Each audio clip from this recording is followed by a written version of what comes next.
now would be a really bad time to get sick, and I'm afraid you may have to get out the vote. Hi, I'm Ken Ray, welcoming you to episode 205 of The Checklist, brought to you by Secure Mac. There's no good way to say this. This week's stories are scary and frustrating. We'll talk about why you may not want to go out for a while and why you may have to anyway. On this edition of The Checklist, brought to you by Secure Mac.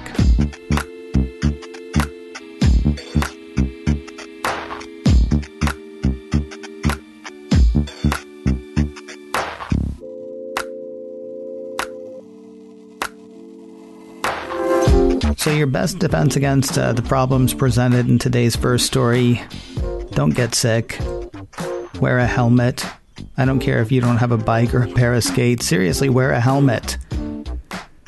Okay, that part wasn't serious. You don't have to wear a helmet, but seriously, wash your hands, wear a mask, and keep your distance. Because pandemic. And because hospitals are looking like scary places right now. Like, even scarier than hospitals normally look.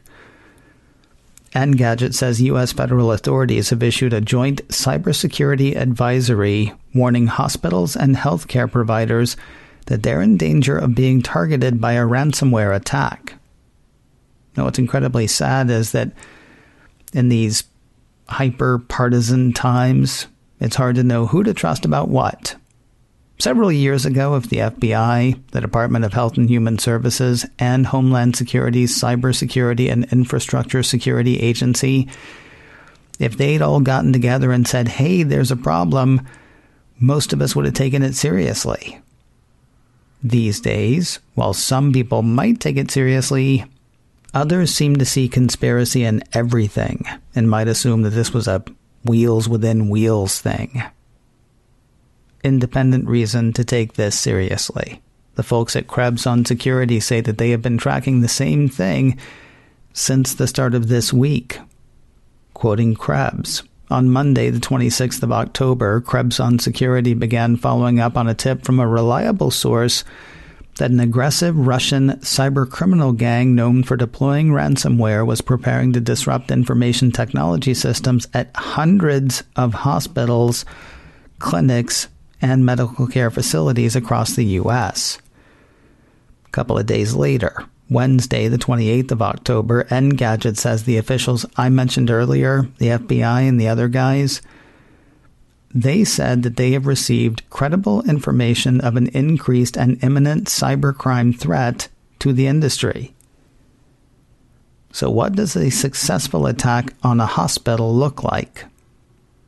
A report from ABC7 in New York says in September, a ransomware attack hobbled all 250 U.S. facilities of the hospital chain Universal Health Services, forcing doctors and nurses to rely on paper and pencil for record keeping and slowing lab work. Doesn't sound so bad, but it does get much worse. Employees described chaotic conditions impeding patient care, including mounting emergency room waits and the failure of wireless vital signs monitoring equipment.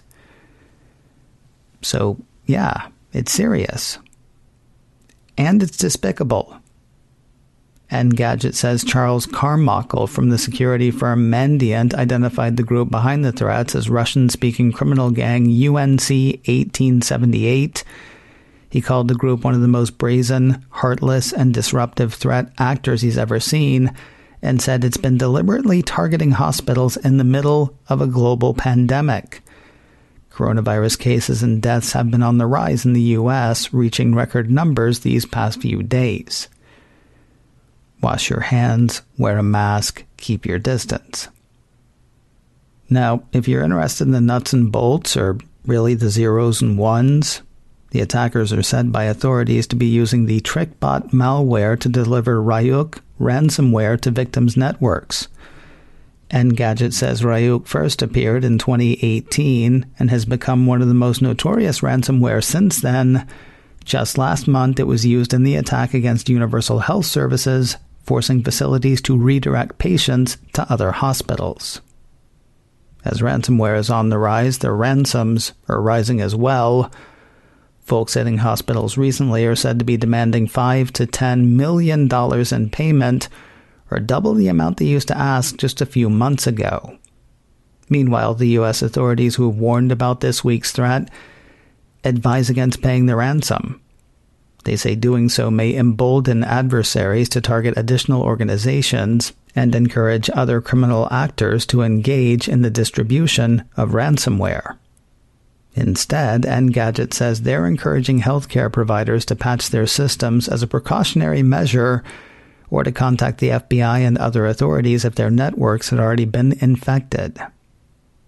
In the meantime, the best thing you can do is stay healthy.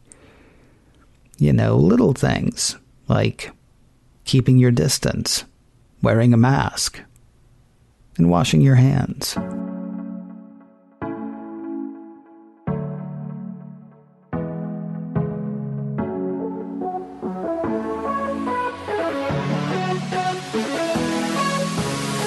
We'll talk about getting out the vote in a moment, but first a word about MacScan 3 from Secure Mac.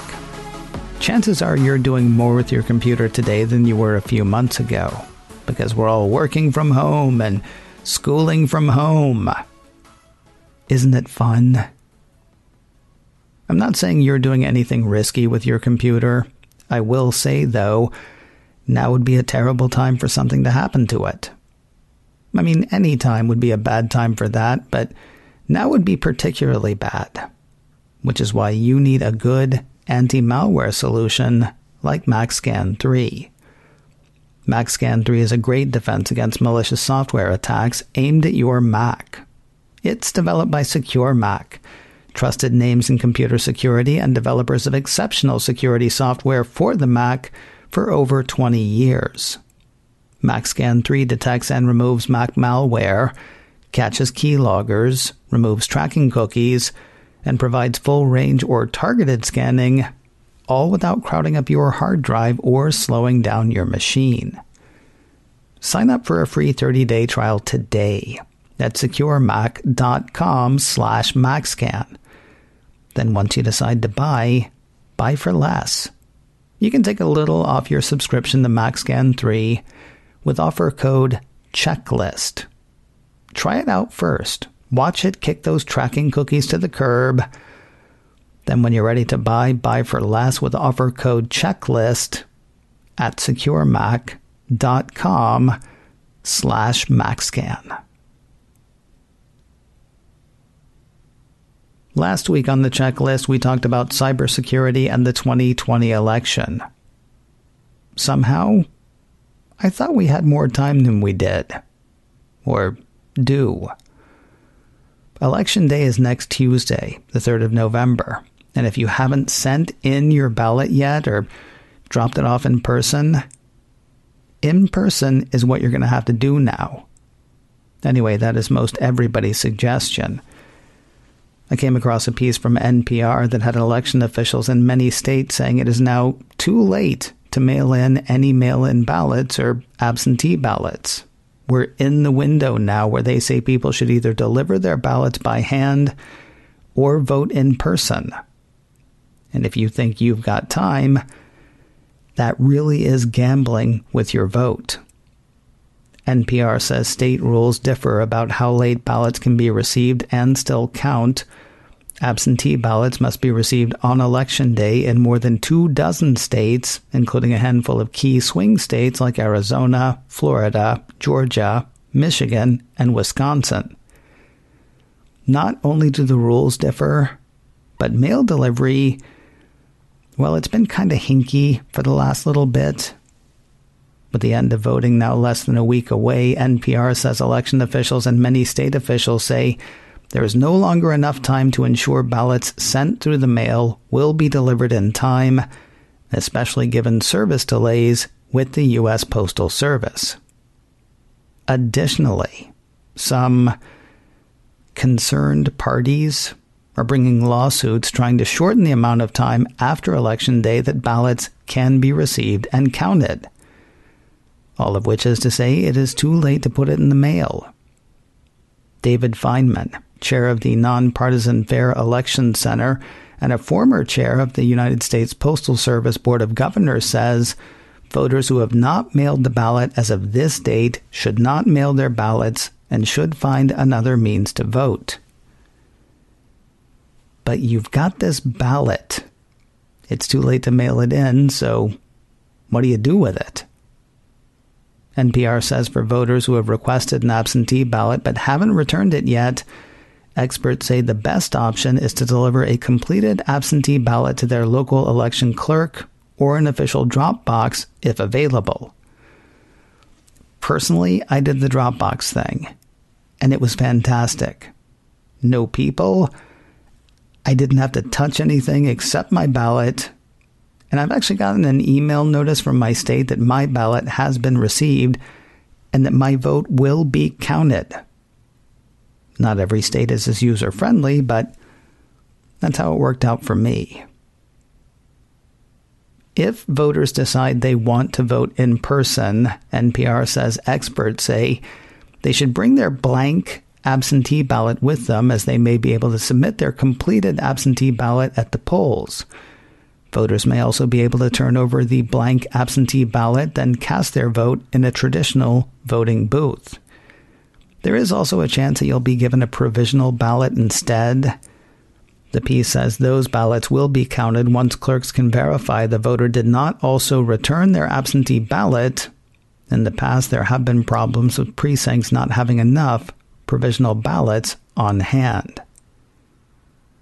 Now, if you really can't go anywhere, either to the polls on Election Day or to a drop box between now and Election Day, if the U.S. mail is really your only option, an attorney NPR interviewed said, go ahead and put it in the mail.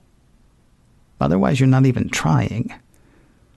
It is so profoundly better to take a chance that your vote is counted than not vote at all, argues the attorney. And not to harp on it, but however you go, whatever you choose, keep your distance, wear a mask, and wash your hands. If you're looking for more security news and how-tos, the place to look is securemac.com/checklist. There you'll find notes for this show, for the last show we did, for every show we've done, and you can listen to each show right there as well. It's kind of like those read-along things you did when you were a kid. You'll see what I mean when you go to securemac.com/checklist. If you have a question you would like to ask or a topic you would like to hear us hit, our email address is checklist@securemac.com. That address again is checklist@securemac.com. And if you can't remember that, please do remember this. You're listening to The Checklist, brought to you by Secure Mac. And we'll talk to you next week.